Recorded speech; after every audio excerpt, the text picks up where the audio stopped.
سلام رفقا، میریم سراغ آموزش نصب برنامه TXT ماجیک. این برنامه کلا توی ادیت زدن TXT و کلا توی ادیت زدن فایل‌ها و ادامه ویدیوهای آموزشی چنل خیلی به کار میاد. توی کروم سرچ کنید دانلود TXT ماجیک. فرق نمیکنه از کدوم وبسایت دانلود کنید، ولی خب من از این وبسایت دانلود کردم، V2 Gamer.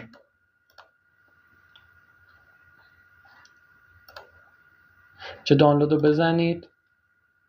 خب اینا میبینید که داره دانلود میشه. حالا از اینجا آموزش نصب رو بزنید. این رمز اون فایل فشرده‌ایه که قرار استخراجش کنیم، کپیش کنید یا حفظش کنید. حالا فرق خاصی نمیکنه، ولی خب موقع استخراج اینو ازمون میخوام.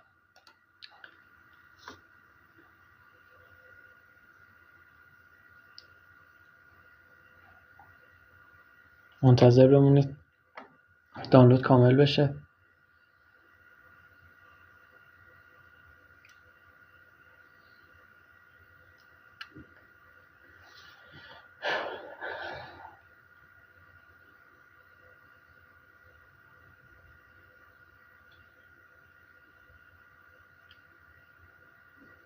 خب دانلود به پایان رسید.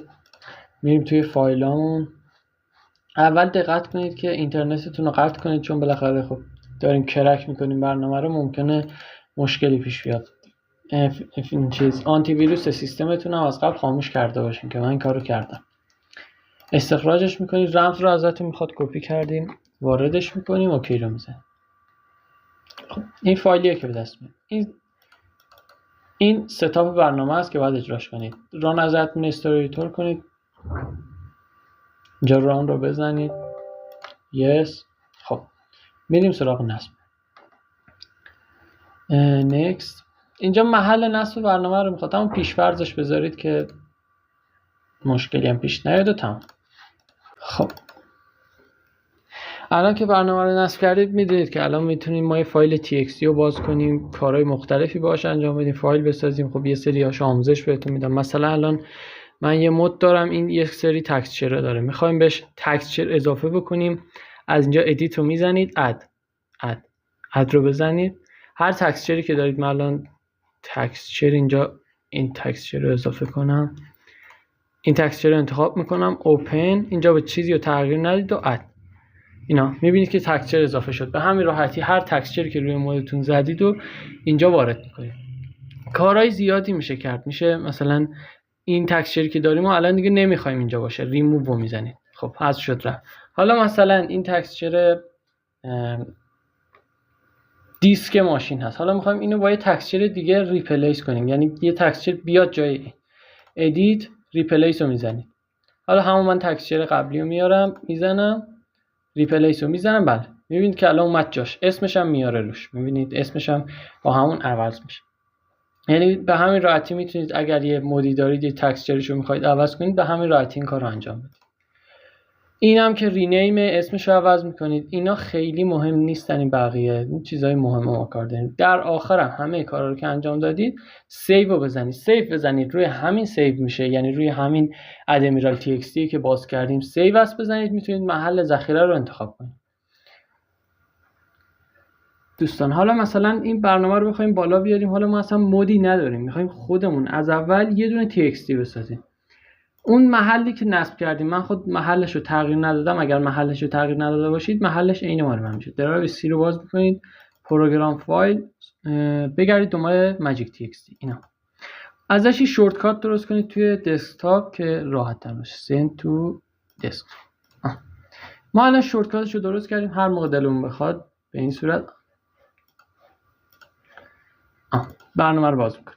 حالا اینجا میتونیم از اول خودمون یه TXT برای مودمون یا هر کار دیگه که میخوایم انجام بدیم بزنیم. اینا اینجا نیو رو میزنید، از قسمت ست ور میدارید و الان مثلا ما برای جی تی سان آندریاس نیاز داریم دیگه. اینجا اسم اون TXT رو باید وارد کنیم.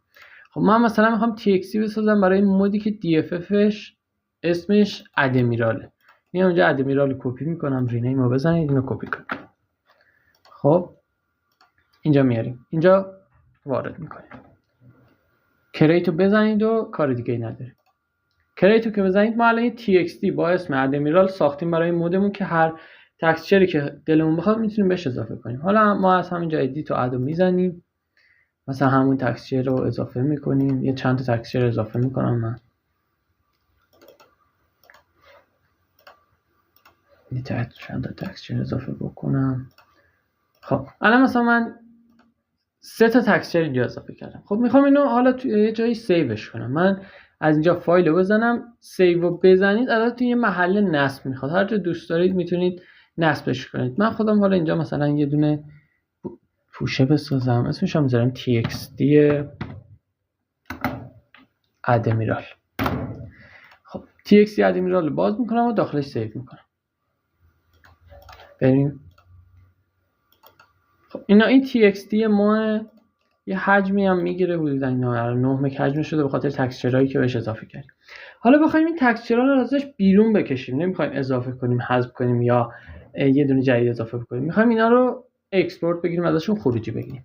اگر بخواید تک تک این کارو بکنید، یعنی مثلا فقط این یه تکسچر رو اکسپورت رو میزنید فرمت، هر فرمتی که دلتون میخواد، png dds pvr bmp tga یا هر چیز دیگه. برای مودهای GTA که توی آموزشات زموتلر آموزشش رو بعداً قطعا میذارم از TGA استفاده میکنیم. مثلا من الان اینجا PNG استفاده میکنم و اکسپورتش رو توی دانلود همون TXT ماجیک میگیرم. نگاه کنید این خروجیه داخل TXT ما الان تکسچر کشیدیم بیرون. حالا مثلا ما میخوایم الان اینو پاک کنم، من میخوایم همه هر چی تکسچر داخل این TXT هست رو بکشی بیرون. اکسپورت رو میزنید، اکسپورت آل رو میزنید، فرمت رو انتخاب میکنید. حالا مثلا همون TGA میذاریم بمونه. اکسپورت رو میزنیم، دوباره محلش رو انتخاب میکنیم، TXT ماجیک و سلکت. نگاه کنید هر 3 تا تکسچر رو با فرمت TGA برای ما خروجی گرفت. خیلی کار خاص دیگه این برنامه، این چیزاش قسمت‌های مهمش رو بهتون گفتم که برای ادامه ادیت زدن مود و اینها خیلی مهمه. آموزشات زمودلر رو دنبال کنید که اونجا با این برنامه زیاد کار داریم. یه سری قسمت ها رو یادم رفت اونجا بگم، الان اینجا دوباره براتون توضیحش میدم. مثلا اینجا از این قسمت من اوپن رو یادم رفت براتون بگم. وقتی اوپن رو بزنید یه txt که از قبل ساختید و میتونید از این طریق باز کنید. فرقی نمیکنه اگر برید روی فایل دوبارم روش کلیک کنید باز همون کارو اوپن انجام میده. حالا ما مثلا اوپن رو میزنیم تو همون دانلود txt ادمیرال و اوپنش میکنیم، تکسچراش بالا میاد. این چند تا بخش رو یادم رفت بگم. یکیش ریسایز در واقع رزولوشنش رو تغییر میدید. مثلا الان مثلا من اینو بکنم 250، میبینید تصویر به سمت بالای ذره متمایل شد. یا مثلا از این قسمت این گزینه رو اگر بزنید اون تنظیماتی که موقع وارد کردن تکسچر انجام میدادیم الان اینجا مثلا میتونید هر چیزی که دلتون میخواد رو تغییر بدید. من خیلی پیشنهاد نمیدم اینا رو تغییر بدید چون به درد کار ما نمیخوره، ولی اگر سر در میارید میتونید باش کار کنید.